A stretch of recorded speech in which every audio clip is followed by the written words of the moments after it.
I'm always hoping that when people come into a home, that they feel like it's a home. Hi, I'm Tom Kundig, here to talk about Triptych residence.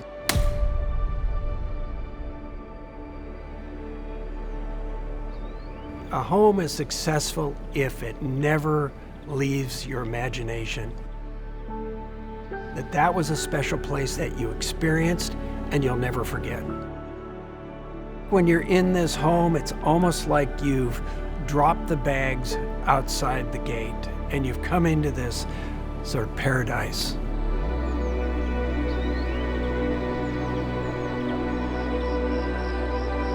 And even though a city is relatively close by, you're not aware of it.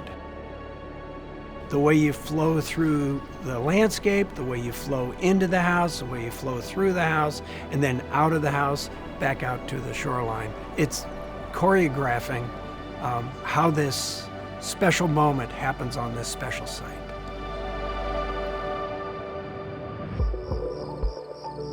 The atrium not only looks like the jewel in the crown, it was intended to be the jewel in the crown. It's the intersection between all parts of the landscape and the plan itself. So everybody that uses that home, that lives in that home, crosses not only from the outside, inside, outside through the atrium space, but also through the inside, inside, inside.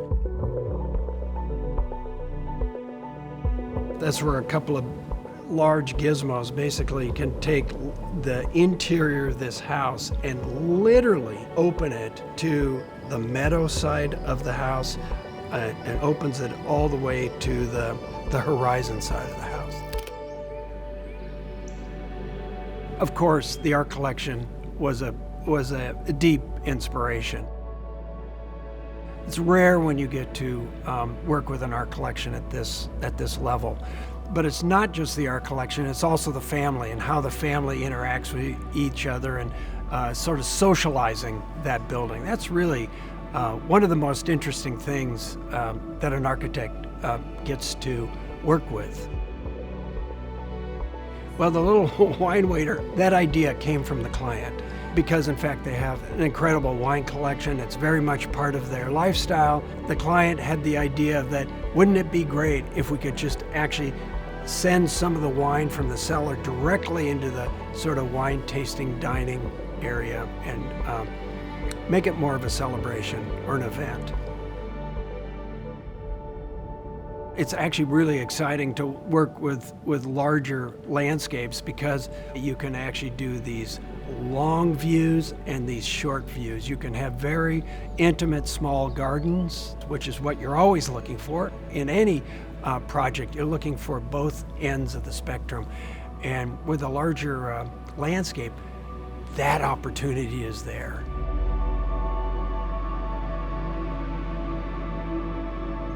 One of the reasons for more of the grid windows was there's always an interesting balance between being too open and being too enclosed. So the grid windows allow you to have floor to ceiling, wall to wall views into the garden, but still feel safe, protected. It's a refuge, it's an intimate place, it's where the family gathers together. It should feel like a home.